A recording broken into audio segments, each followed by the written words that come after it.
അതായത് ഇന്ത്യ അങ്ങ് പാപ്പരായിപ്പോയി. ആഗോള രംഗത്ത് ഇന്ത്യ അങ്ങ് തകർന്ന് തരിപ്പണമായി. ഈ RBIയിൽ നിന്ന് സ്വർണം പ്ലെയിനിൽ കയറ്റി ബാങ്ക് ഓഫ് ഇംഗ്ലണ്ടിൽ കൊണ്ട് പിന്നീട് പ്ലെഡ്ജ് ചെയ്തിട്ടാണ്, ഷുവർട്ടി കൊടുത്തിട്ടാണ് ഒരു ലോൺ പോലും എടുത്തത്. അത് നമ്മൾ കാണേണ്ട ഒരു കാര്യം, ഇതിൻ്റെ അടിത്തറ വലിയൊരു മാറ്റം ഈ നമ്മുടെ ഉദാരവൽക്കരണ സാമ്പത്തിക നയങ്ങൾ മൂലം ഉണ്ടാക്കി. ഇന്ത്യയിൽ ഏതെങ്കിലും ഒരു പ്രധാനമന്ത്രിക്ക് ഒരു വിദേശത്ത് പോയാൽ കിട്ടുന്ന ഒരു ബഹുമാനം വേറെ ആർക്കും കിട്ടിയിട്ടില്ല. ഇന്ത്യയുടെ പ്രസ്റ്റീജ് ഇത്രയും നിലയിലേക്ക് ഉയർത്തിയ ഒരു സാമ്പത്തിക രംഗം അടിപൊളി മാറ്റിയ സാമ്പത്തിക പരിഷ്കാരങ്ങൾ നടപ്പിലാക്കിയ ഒരാൾ. ഇതിൻ്റെ എല്ലാം ഗുണഭോക്താക്കൾ ആരാണ്? സാധാരണ മനുഷ്യർ.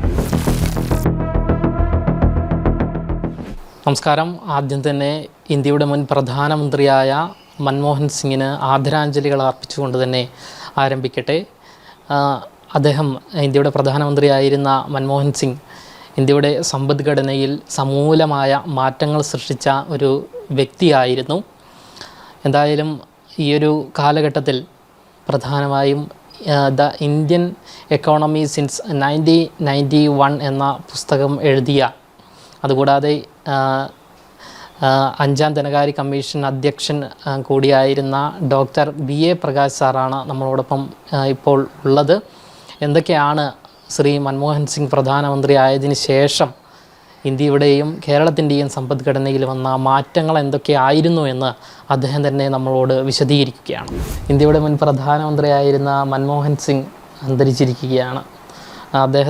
അദ്ദേഹം ഒരു വലിയൊരു സാമ്പത്തിക വിദഗ്ധൻ കൂടിയായിരുന്നു. ഇന്ത്യയുടെ സാമ്പത്തിക മേഖലയിൽ സമൂലമായ മാറ്റങ്ങൾ സൃഷ്ടിച്ച ഒരു വ്യക്തിയാണ് അദ്ദേഹം. ആ ഒരു കാലഘട്ടത്തിലാണ് സാറും ഇത് ഇന്ത്യൻ എക്കോണമി സിൻസ് 1991 എഴുതുന്നത്. അതായത് ഇന്ത്യയിലെ തന്നെ ഏറ്റവും വലിയ പബ്ലിഷറായ പിയേഴ്സൺ എഴുതിയ പിയേഴ്സൻ്റെ പബ്ലിക്കേഷനിൽ വന്ന ഒരു പുസ്തകം എഡിറ്റ് ചെയ്തതാണ്. ഓക്കെ. ആ ഒരു കാലഘട്ടത്തിൽ ഈ ഇന്ത്യയുടെ സാമ്പത്തിക മേഖലയിലുണ്ടായ സമൂലമായ മാറ്റങ്ങൾ സത്യത്തിൽ എന്തൊക്കെയായിരുന്നു? അതായത് ഞാനിവിടെ കാലിക്കറ്റ് യൂണിവേഴ്സിറ്റിയിലും കേരള യൂണിവേഴ്സിറ്റിയിലും ദീർഘകാലം എക്കണോമിക്സ് പ്രൊഫസറായിരുന്നു. ഞാൻ ഈ പ്രൊഫസറായിരുന്ന കാലഘട്ടത്താണ് ഈ തരത്തിലുള്ള ഉദാരവൽക്കരണ സാമ്പത്തിക നയങ്ങൾ ഇവിടെ ഈ ഇന്ത്യയിൽ നടപ്പിലാക്കുന്നത്. അപ്പോൾ ഉദാരവൽക്കരണ സാമ്പത്തിക നയങ്ങൾ നടപ്പിലാക്കുന്നതിന് മുമ്പുള്ള കാലവും അതിന് ശേഷമുള്ള കാലത്തെപ്പറ്റിയും വളരെ വ്യക്തമായ രൂപമുണ്ട്. മാത്രമല്ല, ഈ ഉദാരവൽക്കരണ നയങ്ങൾ നടപ്പിലാക്കി കഴിഞ്ഞിട്ട് ഇന്ത്യൻ സമ്പദ്ഘടനയിൽ വന്നിരിക്കുന്ന മാറ്റങ്ങളെക്കുറിച്ച് 2 പുസ്തകങ്ങൾ എനിക്ക് എഡിറ്റ് ചെയ്യാനായിട്ടുള്ള അവസരവും കിട്ടിയിട്ടുണ്ട്. അപ്പോൾ അതിനെപ്പറ്റി കുറേ കൂടുതൽ പഠിക്കാനായിട്ടുള്ളൊരു അവസരം കിട്ടിയിട്ടുണ്ട്. അതിൻ്റെ വെളിച്ചത്തിൽ ചില കാര്യങ്ങളാണ് ഞാൻ പറയാൻ ആഗ്രഹിക്കുന്നത്. ഒന്ന്, നമ്മൾ ഡോക്ടർ മൻമോഹൻ സിംഗിനെ പറ്റി കാണുമ്പോൾ അദ്ദേഹം വലിയൊരു പ്രതിഭയായിരുന്നു. അദ്ദേഹം പിന്നീട് ഒരു എക്കണോമിക്സ് പ്രൊഫസറായിരുന്നു, കേന്ദ്ര ഗവൺമെൻറ് അഡ്വൈസറായിരുന്നു ഒരുപാട് മേഖലകളിൽ, പല മേഖലകളിലും. പിൽക്കാലത്ത് അദ്ദേഹം RBI ഗവർണറായിരുന്നു. പ്ലാനിംഗ് കമ്മീഷനാണ് നമ്മുടെ ഇന്ത്യയുടെ പദ്ധതി മറ്റു കാര്യങ്ങളെല്ലാം തീരുമാനിക്കുന്നത്. അതിൻ്റെ വൈസ് ചെയർമാനായിരുന്നു. അങ്ങനെ സാമ്പത്തിക മേഖലകളിൽ വളരെ പ്രവർത്തിച്ച് പ്രായോഗികമായിട്ടുള്ള അനുഭവപരിചയം നേടിയ ഒരു വലിയൊരു വ്യക്തിയാണ് അദ്ദേഹം. അദ്ദേഹത്തെയാണ് നരസിംഹറാവു 1991 ഇവിടെ ധനമന്ത്രിയായി നിയമിക്കുന്നത്. കാരണം അന്നത്തെ 1991 സ്ഥിതി എന്താണ്? അതായത് ഇന്ത്യ അങ്ങ് പാപ്പരായിപ്പോയി. ആഗോള രംഗത്ത് ഇന്ത്യ അങ്ങ് തകർന്ന് തരിപ്പണമായി. അതായത് നമ്മുടെ ഇറക്കുമതിക്ക് പിന്നീട് അതിൻ്റെ തിരിച്ച് പണം അടയ്ക്കാൻ പോലും കഴിയാത്ത സാഹചര്യം വന്നു. അപ്പോൾ ലോകത്തെ, അതായത് പ്രധാനപ്പെട്ട പല ബാങ്കുകളിൽ നിന്ന് ഇന്ത്യ ഗവൺമെൻറ് ഒരു ലോൺ എടുക്കാൻ ശ്രമിച്ചു. അന്നൊരു ലോൺ പോലും ഇന്ത്യക്ക് കൊടുക്കാൻ വിദേശ ബാങ്കുകൾ തയ്യാറായിരുന്നില്ല എന്നുള്ളതാണ്. എങ്ങനെയാണ് നമ്മളൊരു ചെറിയ ലോൺ സംഘടിപ്പിച്ചത്? ഈ RBIയിൽ നിന്ന് സ്വർണം പ്ലെയിനിൽ കയറ്റി ബാങ്ക് ഓഫ് ഇംഗ്ലണ്ടിൽ കൊണ്ട് പിന്നീട് പ്ലെഡ്ജ് ചെയ്തിട്ടാണ്, ഷുവർട്ടി കൊടുത്തിട്ടാണ് ഒരു ലോൺ പോലും എടുത്തത്. അത്രയും പരിതാപകരമായ അവസ്ഥ, സമ്പൂർണ്ണമായിട്ടുള്ള ഒരു തകർച്ചയിലേക്ക് എത്തി നിൽക്കുന്ന ഒരു സാഹചര്യത്തിലാണ് ഈ ഡോക്ടർ മൻമോഹൻ സിംഗിനെ ധനമന്ത്രിയായിട്ട് നിയമിച്ചത്. അദ്ദേഹം നടത്തിയ പരിഷ്കാരങ്ങളാണ് ഉദാരവൽക്കരണ സാമ്പത്തിക നയങ്ങളെന്ന് നമ്മൾ അറിയപ്പെടുന്നത്. ഉദാരവൽക്കരണ, ആഗോളവൽക്കരണ സാമ്പത്തിക നയങ്ങളെന്ന് നമ്മൾ അറിയപ്പെടുന്നത് അദ്ദേഹത്തിൻ്റെ കാലത്ത് നടപ്പിലാക്കിയ നയങ്ങളാണ്.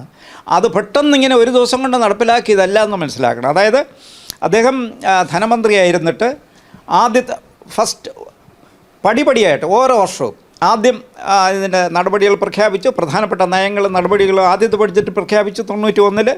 രണ്ടാമത്തെ ബഡ്ജറ്റിൽ വീണ്ടും അതിൻ്റെ വിശദമായിട്ടുള്ള പല പരിപാടികളും മാറ്റി. മൂന്നാമത്തെ ബഡ്ജറ്റിൽ, നാലാമത്തെ ബഡ്ജറ്റിൽ, അഞ്ചാമത്തെ ബഡ്ജറ്റിൽ 5 വർഷത്തെ ബഡ്ജറ്റുകളിൽ പടിപടിയായിട്ട് ഇന്ത്യ നടപ്പിലാക്കിയ സാമ്പത്തിക നയങ്ങൾ പല മേഖലകളിലും 5 വർഷം കൊണ്ടാണ് നടപ്പിലാക്കിയത്. മൂന്നാമത്തെ വർഷമായപ്പോൾ അതായത് നമ്മുടെ ഇന്ത്യൻ രൂപ അമേരിക്കൻ ഡോളറുമായിട്ട് ഓപ്പണായിട്ട് കൺവേർട്ട് ചെയ്യാം ചില നിബന്ധനകളുടെ വെളിച്ചത്തിലേക്ക്, ആ സ്റ്റേജിലേക്ക് എത്തിച്ചു എന്നുള്ളതാണ്. അതാണ് ഞാൻ പറഞ്ഞത്, പടിപടികളായിട്ടാണ് ഈ സാമ്പത്തിക നയങ്ങൾ മുഴുവനും 5 വർഷം കൊണ്ട് നടപ്പിലാക്കിയത്. ഇന്ത്യയിൽ ഇതുവരെ കാണാത്ത മാറ്റങ്ങളാണ് ഈ 5 വർഷ കാലം മുതൽ 5 വർഷത്തിന് ശേഷം ഉണ്ടായിരിക്കുന്നു എന്നുള്ളതാണ്. ഇന്നിപ്പോൾ നമ്മളെവിടെ നിൽക്കുന്നു? ഇന്ത്യയിലെ ലോകത്തെ ഏറ്റവും 5ാമത്തെ ഏറ്റവും വലിയ സമ്പദ്ഘടനയായിട്ട് ഇന്ത്യ മാറി. ലോകത്തെ ഏറ്റവും എമർജ് ചെയ്യുന്ന ഒരു രാജ്യമായിട്ട് മാറിക്കൊണ്ടിരിക്കുന്നു. പല മേഖലകളിൽ മാറിക്കൊണ്ടിരിക്കുന്നു. ഈ പിൽക്കാലത്ത് ഇപ്പോൾ ഈ അടുത്ത കാലത്ത് ഈ കഴിഞ്ഞ 10 വർഷങ്ങൾ മോഡി സർക്കാർ നടത്തിയിരിക്കുന്ന സാമ്പത്തിക നയങ്ങളും തീർച്ചയായിട്ടും ഇന്ത്യയെ വീണ്ടും ഒരു ലോകത്തെ ഒരു പ്രമുഖ സാമ്പത്തിക നയമായ ഒരു രാജ്യമായിട്ട് മാറ്റിയെടുക്കാൻ കഴിഞ്ഞിട്ടുണ്ട്. പക്ഷേ ഇവിടെ നമ്മൾ കാണേണ്ട ഒരു കാര്യം, ഇതിൻ്റെ അടിത്തറ പാകിയിരിക്കുന്നത് 1991 മുതൽ നടപ്പിലാക്കിയ സാമ്പത്തിക നയങ്ങളാണ്. അതിലേറ്റവും ശ്രദ്ധേയമായ ഒരു കാര്യം, അന്നത്തെ പ്രധാനമന്ത്രിയായിരുന്ന നരസിംഹറാവുവിൻ്റെ നിർബന്ധപ്രകാരമാണ് അദ്ദേഹം ഒരു ധനമന്ത്രിയാകുകയും മാത്രമല്ല പൂർണ്ണമായിട്ടുള്ള സ്വാതന്ത്ര്യം കൊടുത്തിട്ടുണ്ടായിരുന്നു അന്ന് ഡോക്ടർ മൻമോഹൻ സിംഗിന്. ആവശ്യമായിട്ടുള്ള മാറ്റം, രാജ്യത്തിൻ്റെ താല്പര്യത്തിന് അനുകൂലമായിട്ടുള്ള മാറ്റങ്ങൾ, അതിൽ വലിയ ഇടപെടലൊന്നും അന്ന് പിന്നീട് പ്രധാനമന്ത്രി നടപ്പിലാക്കിയില്ല. മാത്രമല്ല അന്നത്തെ കോൺഗ്രസ് പാർട്ടിയിലെ പ്രധാനപ്പെട്ട ഒരുപാട് നേതാക്കൾ ഈ മൻമോഹൻ സിംഗിനെതിരായിട്ട് വരികയും രാജ്യത്ത് നടപ്പിലാക്കിക്കൊണ്ടിരിക്കുന്ന സോഷ്യലിസ്റ്റ് പാർട്ടിക്ക് വിരോധമായിട്ട് ഒരു മുതലാളിത്ത ക്രമം നടപ്പിലാക്കാൻ ശ്രമിക്കുന്നു എന്ന് കോൺഗ്രസ് പാർട്ടിയിലെ ഉന്നതന്മാർ പോലും ആക്ഷേപം ഉന്നയിച്ചിരുന്ന ഒരു കാലമാണ്. ആ തരത്തിലുള്ള നയങ്ങളാണ് നടപ്പിലാക്കിയത്. അപ്പോൾ എന്തൊക്കെയാണ് പ്രധാനപ്പെട്ട നയങ്ങൾ? ഉദാരവൽക്കരണ സാമ്പത്തിക നയങ്ങളിൽ ഉള്ള ഏറ്റവും ഒരു പ്രധാനപ്പെട്ട ഒരു കാര്യം ലൈസൻസ് രാജ്, ഡിസ്മാൻറ്റിലിങ് ലൈസൻസ് രാജ്. അതായത് നമ്മൾ ഈ ഇന്ത്യക്ക് സ്വാതന്ത്ര്യം കിട്ടിയ കാലം മുതൽ നമ്മളിവിടെ അനുവർത്തിച്ച നയം എന്താണ്? എല്ലാ മേഖലകളിലും സർക്കാർ ഇടപെട്ട്, കമ്പോളം ഇടപെട്ട്, സർക്കാർ സ്ഥാപനങ്ങൾ സ്ഥാപിച്ച്, പൊതുമേഖലാ സ്ഥാപനങ്ങൾ സ്ഥാപിച്ച്, നിയന്ത്രണങ്ങൾ വെച്ച് ആസൂത്രണ വികസനത്തിൻ്റെ അടിസ്ഥാനത്തിൽ രാജ്യത്തെ മുന്നോട്ട് പോവുക, അല്ലെങ്കിൽ ഒരു സോവിയറ്റ് മോഡൽ സോഷ്യലിസ്റ്റ് ഡെവലപ്മെൻറ്റ് എന്നുള്ള ഒരു കാഴ്ചപ്പാടിൽ എല്ലാ മേഖലയിലും സർക്കാർ തന്നെ ഇടപെട്ടതാണ്. പ്രൈവറ്റ് മേഖലയ്ക്ക് വലിയ റോളൊന്നുമില്ല, പ്രൈവറ്റ് വലിയ കുഴപ്പം പിടിച്ച ഇടപാടാണ് എന്നുള്ള ഒരു കാഴ്ചപ്പാടിൽ നമ്മൾ പോയി. അതുമൂലം വന്നതെന്താണ്? കാരണം ഇതിനെല്ലാം പണം വേണ്ടേ, അതിനുള്ള പണമില്ലല്ലോ. പിന്നെ ഈ ലോകത്തെവിടെയും ഒരു രാജ്യത്തിൻ്റെ പുരോഗതി നിൽക്കുന്ന അവിടുത്തെ ആളുകളുടെ താല്പര്യവും ആളുകളുടെ ഇനിഷ്യേറ്റീവും ആളുകളുടെ നിക്ഷേപവും ആളുകളുടെ കഴിവുകൊണ്ടല്ലേ, അതില്ലാതാക്കി. സർക്കാർ മാത്രം മതി. അതാണ് ഇതിനകത്തുള്ള ഒരു കുഴപ്പം. സർക്കാർ മാത്രം മതി, അല്ലാതെ ജനങ്ങളുടെ കഴിവ്, സർഗശക്തി അല്ലെങ്കിൽ അവരുടെ കഴിവുകളെല്ലാം ഉപയോഗിച്ച് കൂടുതൽ ടെക്നോളജി കണ്ടുപിടിക്കുക അല്ലെങ്കിൽ മുന്നോട്ട് പോകുക, അതെല്ലാം ഈ ലൈസൻസ് രാജ് വഴി ഇല്ലാതാക്കി. പിന്നെ ഈ ലൈസൻസ് രാജ് ഉദ്യോഗസ്ഥർക്കും രാഷ്ട്രീയക്കാർക്കും നല്ലൊരു കാര്യമാണ്. കാരണം എന്താണെന്ന് അറിയാം, ധാരാളം കൈക്കൂലിയും പണം കിട്ടുന്ന ഒരു സംവിധാനമാണ്. പിന്നെ ഈ വ്യവസായികൾക്കും അതാണ് നല്ലത്. കാരണം എന്താണെന്ന് അറിയാം, ഒരു സ്ഥാപനം, മൊണോപ്പൊളി ഒരു സ്ഥാപനം അവർ നടത്തിക്കൊണ്ട് പോയാൽ വേറെ ആരും അവിടെ വരില്ലല്ലോ. ഈ രാഷ്ട്രീയക്കാർക്ക് മാത്രം കാശ് കൊടുത്താൽ മതിയല്ലോ, വേറൊരു സ്ഥാപനം തുടങ്ങാൻ സമ്മതിക്കില്ല. അവൻ തന്നെ ഒരു മൊണോപ്പൊളിയായിട്ട് വളരെ ലാഭം നടത്തിക്കൊണ്ട് പോകുന്ന ഒരു സംവിധാനത്തിലേക്ക് വന്നു. അങ്ങനെ വന്നത് മൂലം നമ്മുടെ വ്യവസായ രംഗം മുഴുവനും സ്റ്റാഗ്നൻ്റായി. പിന്നെ രണ്ടാമത് വേറൊരു കാര്യം ഉണ്ടായിരുന്നത് എന്താണെന്നറിയാം, വിദേശ നിക്ഷേപവും വിദേശ ടെക്നോളജിയോ ഇന്ത്യക്ക് വേണ്ട എന്നുള്ളൊരു നിലപാട്. നിങ്ങൾക്ക് ഈ ടെക്നോളജിയാണ് ഈ സാമ്പത്തിക വികസനത്തിൻ്റെ അടിത്തറ.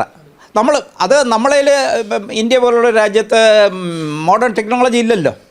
അതിന് നമ്മൾ വിദേശ രാജ്യങ്ങളെ ആശ്രയിക്കേണ്ടി വരും. അപ്പോൾ വിദേശ രാജ്യങ്ങൾ ടെക്നോളജി നമ്മൾ ആശ്രയിച്ച് അവരുടെ സഹായത്തോടു കൂടി മാത്രമേ നമുക്കിവിടെ ഒരു പല മേഖലയിലും മുന്നോട്ട് പോകാനൊക്കൂ. ഇവിടെ ഇപ്പോൾ ടാറ്റ ട്രക്സ് നോക്കൂ, മെഴ്സിഡൻസ് എന്നുള്ളൊരു കമ്പനിയുമായിട്ട് കൊളാബറേറ്റ് ചെയ്ത് അവരുമായിട്ടൊരു ബന്ധം വന്ന് അങ്ങനെയാണ് ഇവിടെ ആദ്യമായിട്ട് ടാറ്റ ഒരു ട്രക്ക് ഇവിടെ ഉണ്ടാക്കുന്നത്. പിൽക്കാലത്ത് അവർ സ്വതന്ത്രമായിട്ട് വലിയൊരു സ്ഥാപനമായിട്ട് മാറി. പക്ഷേ അല്ലാതെ നമുക്കൊരു ഒരു മോഡേൺ ട്രക്ക് നമുക്ക് ഉണ്ടാക്കാൻ കഴിയില്ല. അങ്ങനെ ഒരു സ്ഥിതി ഉണ്ടായിരുന്നു. കാറിൻ്റെ കാര്യം നോക്കൂ, ഒരു മാരുതി കാർ എങ്ങനെ വന്നു? അപ്പോൾ വിദേശ ടെക്നോളജിയുടെ സഹായമില്ലാതെ നമുക്ക് മുന്നോട്ട് പോകാൻ കഴിയില്ല. അവിടെയും നമ്മൾ എടുത്തിരുന്ന നിലപാടെന്നാണ്, വിദേശ ടെക്നോളജി വേണ്ട, വിദേശ നിക്ഷേപം വേണ്ട, അങ്ങനെ വന്നു കഴിഞ്ഞാൽ അത് വിദേശ കുത്തകളെ കൺട്രോളായി പോകും എന്നുള്ള ഒരു ധാരണയിൽ അങ്ങനെയായിരുന്നു. പിന്നെ വേറൊരു കാര്യമുള്ളതെന്ന് പറഞ്ഞു കഴിഞ്ഞാൽ ഇപ്പോൾ ഈ ഒരുപാട് സ്ഥാപനങ്ങളിപ്പോൾ സ്വകാര്യ പബ്ലിക് സെക്ടറിൽ തുടങ്ങി. നമ്മളിപ്പോൾ എയർ ഇന്ത്യ എന്നൊക്കെ പറഞ്ഞ് നല്ലവണ്ണം പ്രൈവറ്റ് സെക്ടറിൽ നടന്നിരുന്നത് ടേക്ക് ഓവർ ചെയ്തു. ഒടുവിൽ എന്തായി? എയർ ഇന്ത്യ വൻ നഷ്ടത്തിലും വളരെ മോശമായിട്ടും നിലയിലേക്ക് നടത്തപ്പെടുന്ന ഒരു സ്ഥിതിയിലേക്ക് വന്നത്. അപ്പോൾ ഈ അടുത്ത കാലത്ത് അത് വീണ്ടും അത് പ്രൈവറ്റൈസ് ചെയ്ത് അതിനെ മെച്ചമാക്കാൻ കഴിയുന്നു. അപ്പോൾ നമ്മൾ മനസ്സിലാക്കേണ്ട ഒരു കാര്യം, ഒരുപാട് മേഖലയിൽ നമ്മൾ സ്വകാര്യ നിക്ഷേപവും എൻ്റർപ്രണർഷിപ്പും അവരെ എൻകറേജ് ചെയ്താൽ മാത്രമേ ഒരു രാജ്യത്തിന് മുന്നോട്ട് പോകാൻ കഴിയൂ എന്നുള്ളതാണ്. അത് ഇല്ലാത്ത ഒരു കാലഘട്ടത്തിലായിരുന്നു 1991 മുമ്പ് നിലനിന്നിരുന്നത്. അതാണ് എല്ലാ മേഖലകളെയും നമ്മളെ വളരെ, അതായത് മോഡേൺ ടെക്നോളജി ഇല്ല, പിന്നീട് വിദേശ ടെക്നോളജി നിരോധിച്ചിരുന്നു, വിദേശ ഇൻവെസ്റ്റ്മെൻറ്റ് നിരോധിച്ചിരുന്നു. അന്ന് ഒരു കാര്യം നിങ്ങൾ മനസ്സിലാക്കേണ്ട ഒരു കാര്യം എന്ന് പറഞ്ഞാൽ, നമ്മുടെ നാട്ടിൽ അന്ന് ഒരു നല്ലൊരു സ്കൂട്ടറോ ഒരു ഫ്രിഡ്ജോ ഒരു ടി വിയോ പോലും അന്ന് ഇന്ത്യക്ക് ഉൽപ്പാദിപ്പിക്കാൻ കഴിഞ്ഞില്ല എന്നുള്ളതാണ്. ഇപ്പോൾ 1980കളിൽ നടന്നൊരു സംഭവം, ഞാനൊരു വെസ്പ സ്കൂട്ടർ ഇവിടെ മേടിച്ചു. ഒരു പഴയ ഒരു വെസ്പ സ്കൂട്ടറാണ് മേടിച്ചിരിക്കുന്നത്. അതായത് ഒരു സ്കൂട്ടർ നിങ്ങൾക്ക് വാങ്ങിക്കണമെങ്കിൽ നിങ്ങൾ ബുക്ക് ചെയ്തിട്ട് 3 വർഷം കാത്തിരിക്കണം. അന്നൊരു ലാൻഡിൽ ഒരു ടെലിഫോൺ കിട്ടണമെങ്കിൽ നിങ്ങൾ പിന്നീട്, ഞാൻ കോട്ടയത്ത് ഒരു ടെലിഫോൺ അപ്ലൈ ചെയ്ത് കിട്ടാൻ വേണ്ടി 3 വർഷത്തോളം കാത്തിരുന്നു. ഒരു ലാൻഡ് ലൈൻ 2082 കാര്യമാണ് ഞാൻ പറഞ്ഞിരിക്കുന്നത്. ഒരു ഗ്യാസിന് നമ്മളവിടെ അപ്ലൈ ചെയ്തിട്ട് 3 വർഷം കാത്തിരുന്നു. ഒരു ഗ്യാസ് കുറ്റി നമ്മളിപ്പോൾ ഈ കുക്കിംഗ് ഗ്യാസിൻ്റെ ഒന്ന് കിട്ടാൻ. എല്ലാത്തിനും ഇവിടെ നല്ലൊരു വാച്ച് പോലും ഇല്ല. ഈ ഗൾഫിലും ബാക്കിയുള്ള രാജ്യങ്ങളിലും പോയിരിക്കുന്ന നമ്മുടെ സഹോദരന്മാർ അവർ വരുമ്പോൾ ഈ തുണി, വാച്ച്, കൊട ഇമാതിരിയുള്ള സാധനങ്ങളാണ്, അല്ലെങ്കിൽ ഈ തരത്തിലുള്ള സാധനങ്ങൾ ഇവിടെ ബ്ലാക്ക് മാർക്കറ്റിൽ വിറ്റോണ്ടിരിക്കുന്ന ഒരു അന്തരീക്ഷം പോലെ ഉണ്ടായിരുന്നു. ഒരു നല്ലൊരു ക്ലോത്തിങ് ഇവിടെ ഇല്ല, ഒരു വാച്ച് നമ്മൾ ഉൽപ്പാദിപ്പിക്കുന്നില്ല, ഒരു റേഡിയോ ഇല്ല, അല്ലെങ്കിൽ ഒന്നുമില്ല, അല്ലെങ്കിൽ നല്ലൊരു വാഷിംഗ് മെഷീൻ പോലും ഇല്ല, അല്ലെങ്കിൽ നല്ലൊരു വാഹനം പോലും ഇല്ല. അപ്പോൾ ഇത്രയും മോശമായിരുന്ന അല്ലെങ്കിൽ സാഹചര്യത്തിലാണ് നമ്മൾ ഈ സാമ്പത്തിക നയങ്ങൾ വരുന്നതും. അതുമൂലം ഗ്രാജുവലായിട്ട് ഒരു ദിവസം കൊണ്ടല്ല, അതുമൂലം പെട്ടെന്ന് മാറ്റങ്ങൾ വരികയാണ് എല്ലാ മേഖലകളിലും. നമ്മൾ അതിന് മുമ്പ് കാണാതെ, കാരണം ഞാൻ അതിന് മുമ്പ് ഇവിടെ ജീവിച്ച ആളാണ്, അതിന് ശേഷം ഇപ്പോൾ ഇതുവരെ ജീവിച്ചിരിക്കുന്ന ആളാണ്. അതിൻ്റെ മാറ്റത്തിൻ്റെ വ്യത്യാസം ഇന്നിപ്പോൾ നോക്കൂ. ഒരു നിങ്ങൾക്കൊരു മൊബൈൽ ഫോൺ, ഏറ്റവും വളരെ മോസ്റ്റ് മോഡേൺ ആയിട്ടുള്ള ഒരു മൊബൈൽ ഫോണും സാധാരണ ഒരു അഫോർഡബിൾ വിലയ്ക്ക് നിങ്ങൾക്ക് കിട്ടുന്ന ഒരു നിലയിലേക്ക് എത്തിയില്ലേ? അല്ലെങ്കിൽ ഒരു ഗ്യാസ് കിട്ടാനായിട്ട് എന്തെങ്കിലും ഒരു ബുദ്ധിമുട്ടുണ്ടോ?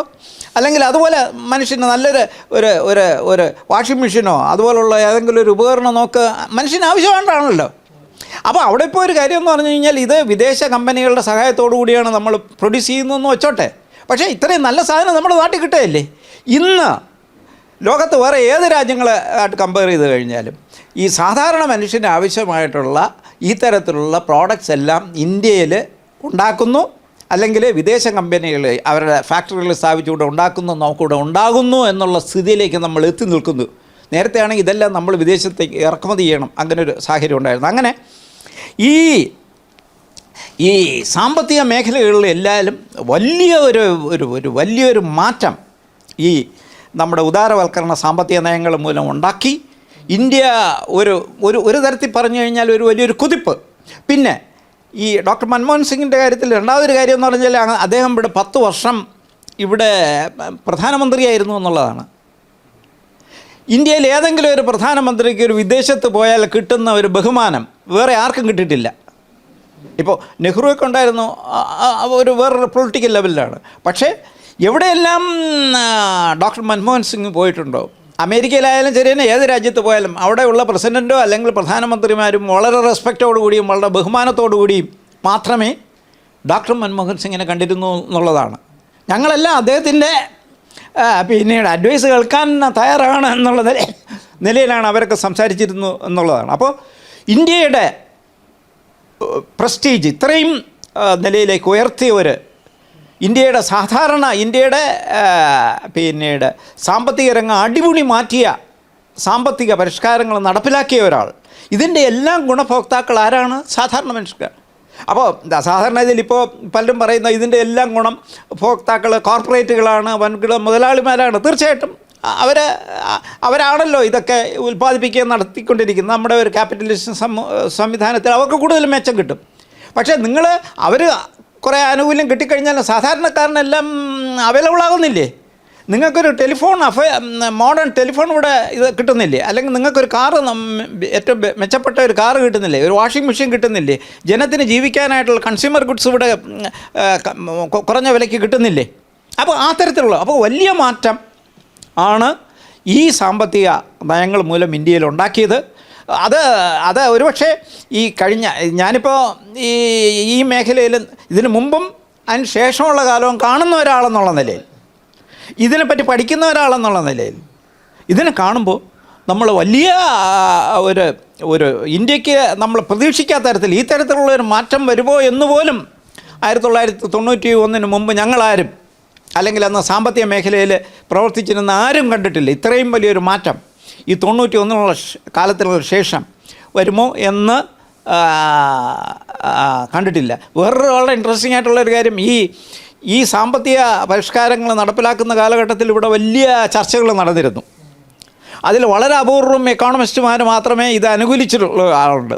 ഇവിടെ ഉണ്ടായിരുന്ന ബഹുഭൂരിപക്ഷമല്ല, ഒരു ഏതാണ്ട് ഒരു 80% അല്ലെങ്കിൽ 90% അന്ന് ഇവിടെ കേരളത്തിലുണ്ടായിരുന്ന പ്രൊഫസർമാരും എക്കോണമിസ്റ്റും അതിനകത്ത് എതിർത്തിരുന്നു.